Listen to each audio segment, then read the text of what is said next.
میرے نبی پاک علیہ السلام نے فرمایا ایک بندہ گنجا تھا. گنجا کوئی ترتیب آگے پیچھے ہو جائے تو مفہوم کے لحاظ سے، لیکن میں مفہوم اس کا واضح کرتا ہوں.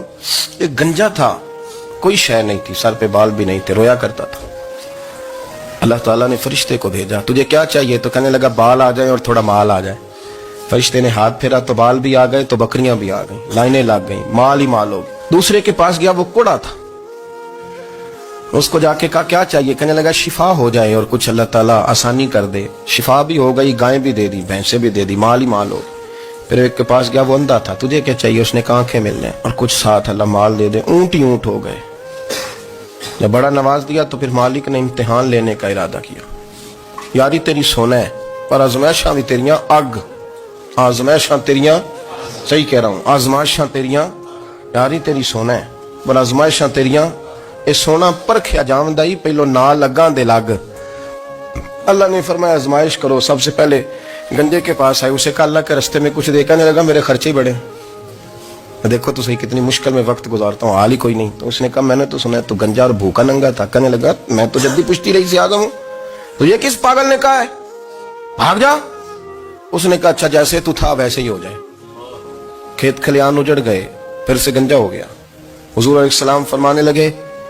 پھر وہ اس کے پاس گیا جو کوڑا تھا، اسے کہا کچھ دے. کہنے لگا خرچے ہی بڑے. اب پوچھ لیں کسی امیر آدمی سے، کہے گا چکی کے نیچے ہاتھ ہے میرا، میرے سے زیادہ تو پریشان بندہ ہی کوئی نہیں. کیا بتاؤں آپ کو، اتنا ٹیکس ہے، اتنا جرمانہ ہے، فلانی شے ہے، بڑا کچھ گنواتے ہیں لوگ. اس نے کہا میں نے تو سنا تو پہلے کوڑا تھا. اس نے کہا اچھا دوڑ جا، میں تو رئیس اعظم ہوں، دادا بھی پردادا بھی اور ساری نسل ہی.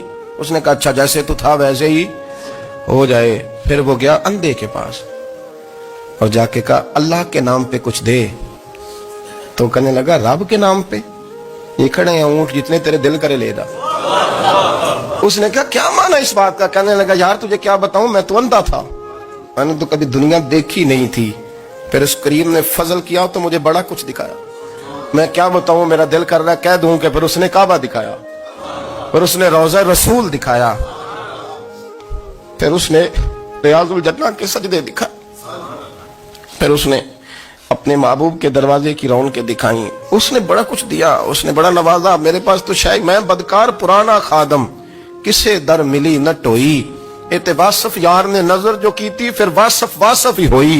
یہ تو اس کا کرم ہوا. تو یہ وہ کہنے لگا تو اللہ کے نام پہ جان مانگ، میں وہ بھی دینے کو تیار. میرے پاس تو شے ہی کوئی نہیں تھی، مجھے تو اپنا پتہ ہے، میں تو کوئی شے نہیں تھا، کچھ نہیں تھا میرے پاس. یہ تو ان کا کرم ہے کہ رخ ان کا ادھر ہے. اور مختصر سی میری کہانی ہے، یہ جو بھی ہے ان کی مہربانی ہے. تو وہ کہنے لگا میں بھی کچھ لینے نہیں آیا تھا، تیری آزمائش ہی کرنے آیا تھا. تیری عزتیں بھی سلامت رہیں گی، تیرا مال بھی سلامت رہے گا، تیری شفا بھی. اپنی زندگی میں کبھی بھی اللہ کی بارگاہ سے توجہ ادھر ادھر نہ کریں، چھوڑیں لوگ کیا کر رہے ہیں. اللہ کریم سب پہ اپنا فضل فرما دے. ہم دنیا کے دھتکارے ہوئے تیرے دروازے پہ آ کے بیٹھ جاتے ہیں، ہماری مدد فرما، ہمیں لوگوں کا محتاج نہ فرما. اے اللہ یہ بوڑھے بیمار لوگ جو صبح چل کے تیرے اور تیرے محبوب کی رضا کے لیے آتے رہے، ان کے قدموں کو قبول فرمانا، ان کی کوششوں کو قبول فرمانا. اللہ معذور بزرگ بیچارے لاٹھیوں کے سہارے یہاں تک پہنچ کر تیرے دین کی بات سنتے رہے، ان کے حال پہ کرم فرما، ان پہ رحمت فرما، ہم سے درگزر فرما، ہمارے ساتھ معافی والا معاملہ فرما. اے اللہ مائیں بہنیں بچیاں بیچاری اللہ شوق سے ذوق سے آتی رہیں، خداوندہ ان کے دکھ دور فرما دے، ان کو آزمائشوں سے نکال دے.